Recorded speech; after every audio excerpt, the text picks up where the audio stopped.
In the late 1990s, I was teaching high school senior humanities, and I brought in some lyrics and pieces from The Cure to discuss with my students.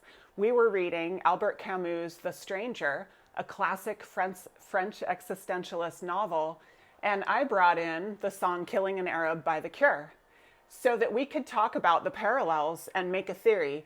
Is this song based on the book? I didn't really know for a fact.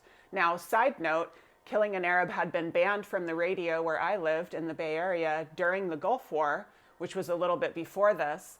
And, you know, it's not the greatest title, right? So I was concerned about that, but I had this real belief that what was meant here was a reflection of what came through in the novel.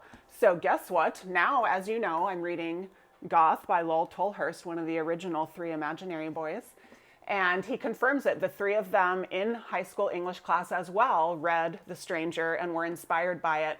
And I think we see so much of the existential quest for meaning, dread about the fact that there may not be any, and yet ultimately joy and freedom about that very subjective choice that we get to make as a result.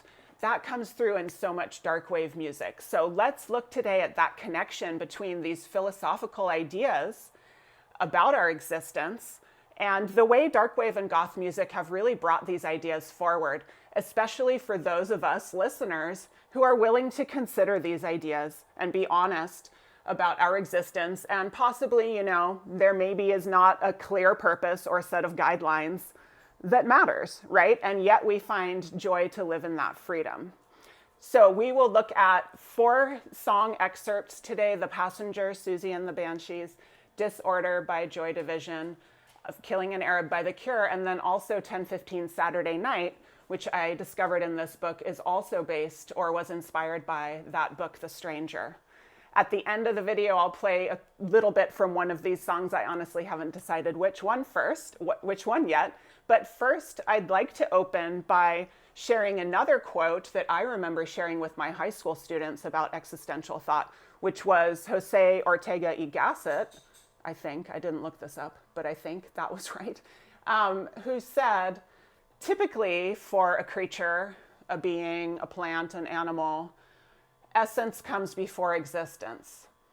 What you are, your slothness, your monkeyness, your puppiness, your cactusness is somewhat prescribed, right? Like we kind of all know what to expect from a banana. And so the essence of banana existed before that banana popped out on that banana tree. So Ortega y Gasset said that's kind of the norm for most beings, is that your essence or kind of what you are is determined before you come into it, and you step into it when you're actually alive. But he said for us humans, it's the reverse. We're the only ones for whom existence comes before essence, because as Camus was suggesting, and as a lot of Cure lyrics I think present as well, we don't know what our purpose and meaning is. And so we get this existence, haha, you're alive, find something to do with these years. But we actually have the burden and responsibility, or is it freedom and joy, of choosing our own path. So we will look at a couple quotes from here to get into that, and then we're going to look at how The Passenger and these other songs bring forward these concepts too. So you probably know that one of the great questions in existential thought is, what is the meaning of all this? And oops, maybe there isn't any. And Tolhurst captures that really well in this sentence, I think, where he says that this kind of concept of absurdism, the absurd that's part of that type of thought, is really this: the confrontation, he's quoting Camus actually right now, the confrontation between human need and the unreasonable silence of the world. What that kind of means is we need meaning and purpose, and the universe is kind of like, burn. There's no proof that there is one, is what this thought is suggesting. And so he goes on to explain, I think quite nicely, these books that he read in high school opened my mind to the idea that there was no intrinsic path to follow in life. Kind of like I was saying earlier, no essence that's prescribed. Something might be wrong or right, but there are no rules. And here's the key, here's the kicker. Nevertheless, you had to do something. So it's kind of absurd, right? Here we are, we have no sort of proof that things matter in an objective way. And so we then have to come up with something to fill our years and to create meaning. Obviously, music is one of those things. But let's look instead at how these pieces in Dark Wave and Goth music bring forward this concept, and that, it's not tragic that we don't have clear prescribed meaning. It's freeing and joyous. And we're going to see that right away in The Passenger, where Siouxsie opens up just saying, I'm a passenger riding through life, kind of not knowing what it's for, but let's check it out. And then this is going to take us into another concept, which is subjectivity. I mean, these are my interpretations anyway, right? So here is a little bit of my high-tech presentation. Exciting. I am the passenger, and I I just keep riding along. cities, Stars, right? I'm cruising along, kind of not knowing if there's a path I'm supposed to be following. Now, when I was teaching these concepts and things like Myth of Sisyphus and The Stranger in high school, some students loved this idea that there's no real path or objective meaning or purpose, and some didn't like it at all. Many, many students and many people I've talked to since then would say, well, if there's no meaning, then why should I do anything? Or if there's no right and wrong, then why shouldn't I do bad things and hurt people? But I remember one year I had this pocket of students who actually had a dark metal band who loved all of these ideas, because we were kind of seeing it as, well, if there's no meaning or purpose or prescribed route, it's kind of like, hey, 85 free years to play with, potentially. And so I think The Passenger, just the way it starts, and it has this ostinato, which is a fancy term for kind of moving forward and keeping that song driving forward, it just opens with joy in what some might consider a dreadful situation of not knowing meaning. Let's look now at how Disorder deals with it from Joy Division. Of course, they have a different tone that isn't quite as maybe joyous and adventurous in the way that Siouxsie's opens up, but nevertheless, I think that they are including not just the dread of this unknowing, unmeaningful existence, but kind of the beauty and joy of that as well, because existentialists and darkwave artists are honest about our situation in life.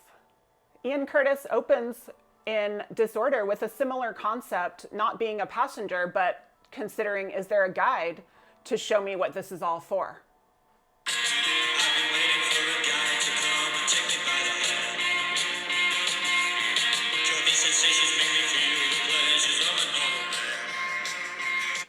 Right? Could this make me feel the way we're supposed to? If someone showed me is there something, that this is supposed to be for? But as the song progresses, and same with Siouxsie's, they get into the concept of subjectivity. Now, this is just saying that since there's no objective proof that if you do these 5 things, you're a good person or you're meaningful, right? There's no objective agreement on that. That means we must create our own subjective way of understanding what's meaningful and find meaning in different moments. And I think that's what Siouxsie's getting to later in her song, when she says, it's all for us. Everything was made for you and me.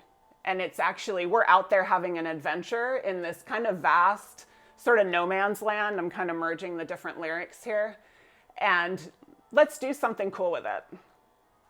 So let's look quickly at the 2 Cure songs. Killing an Arab, we're actually going to look specifically at the lyrics, makes sense, right?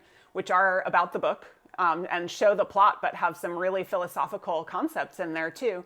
But first I want to start with 10:15 Saturday Night, which I believe is more sort of conceptually about the book, or inspired by this type of thought. And I'm going to focus in on that tap, drips, drips, drips thing that you know from that song. The first chapter, I believe, again, I didn't do research. You know from my disclaimers earlier, I'm not much into accuracy and research. However, trying to use the old noggin here.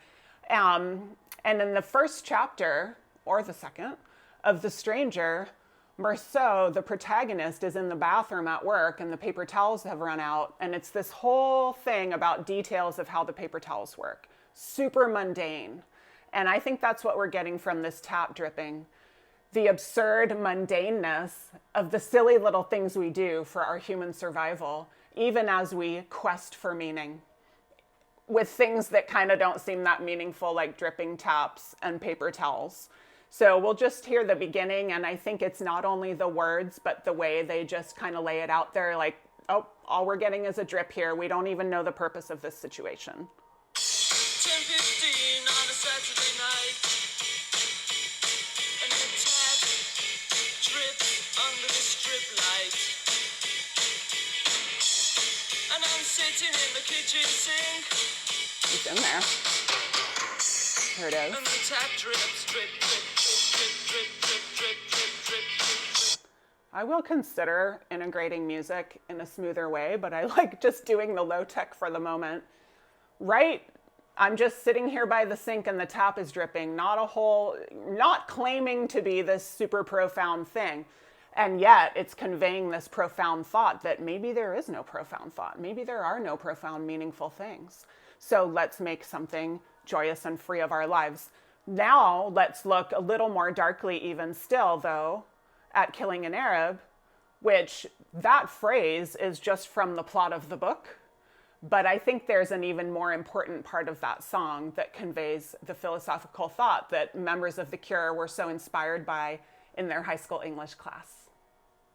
So just going to share a couple lyrics from Killing an Arab that conceptualize this idea that we're not sure what we're doing things for. And yet, we can apply this to dread or beauty.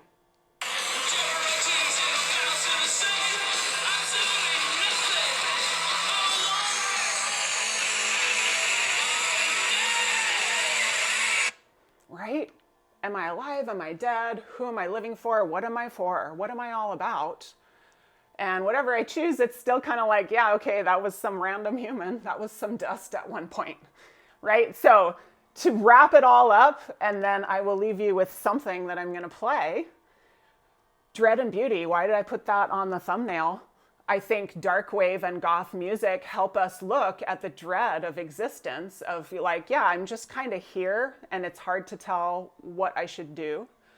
But then they help us push through that with often their walls of rich sound to, wow, there's so much that I can do with this, and there's so much to be curious about and to be awake and alive about. So please let me know which of these songs have been meaningful to you. Maybe if you've read any of the books I mentioned or had learned about this type of thought before, and just what are your thoughts? I'd love to hear from you and hear what this type of music means to you. Have a great day. I'm Erin. This is Newish Wave. Thank you so much for being here.